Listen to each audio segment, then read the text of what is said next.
Well, over the next few weeks, as the Conservative Party heads into its first debate on November 10th, we're speaking with every candidate who has put their name forward for leadership. Today, we are joined from Winnipeg by leadership hopeful Dr. Dan Lindsay. Good morning. Good morning. It's a pleasure to be here.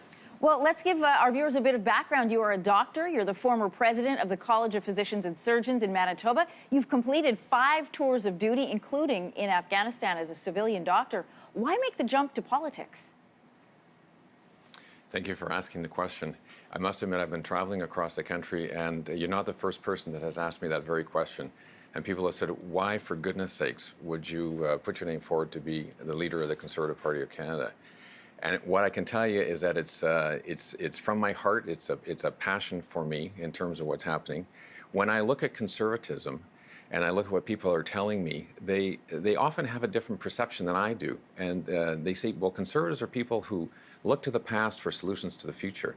And in fact, when I look at conservatism, I look at the hopes and aspirations, I look at the economy, I look at service, I look about being a patriot. And I have a whole different perception of what it is to be conservative. And if successful, we're going to change what that perception is for Canadians. How are you going to change that? And I can tell you it's about leader.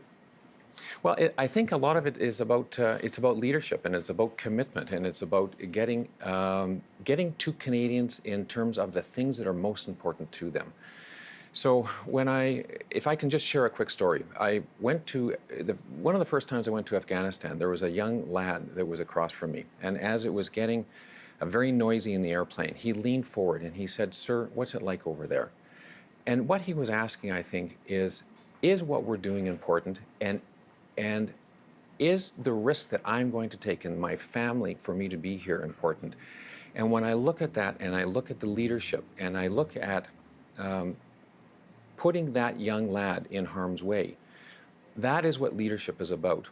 So I want our politicians, I want our individuals who are in Parliament to understand that at the end of every policy, there is a person just like that individual who was on that plane. So it's super important. I'm here because I've got fire in the belly when I look at a lot of issues, and one of them for me is healthcare. And as you know, I have been buried in healthcare for years and years and years, and I have senior positions. I have worked at Ground Zero. I have worked in the administration side, and I know that the Conservative Party is a party that will take serious issues, will treat them respectfully, and move those issues forward. So it's with that kind of confidence that I come to the table and add my name to the list of accomplished individuals who want to serve the country to all intents and purposes. Dr. Lindsay, your party needs to do better with younger voters. And Advocates data found that only 20% of Canadians aged 18 to 25 voted Conservative. And you compare that number to 45% who voted Liberal. How do you plan to win young voters away from the Liberal Party? You know, I don't think it's necessarily about moving anybody in one direction or another. I think it's about listening, and I think it's about taking the issues seriously that young people have. Young people want the same kind of opportunities that I have had. When I went to university and moved forward, I had an optimism that if I worked hard, there would be a future for me. When I look at what's happening now, and I give references to people, and I look at their eyes, and the energy and the enthusiasm, we're handing off to this generation. So people need to be able to go to school. People need to understand that they have a job. The economy is critically important. The responsibility of a government to not go into debt, to make sure that we actually can generate wealth so that people can go forward, gives those individuals the hopes and aspirations and dreams that they can accomplish the same kind of things that the generations have had before them. So in many respects, I think it's about respect. And it's about saying we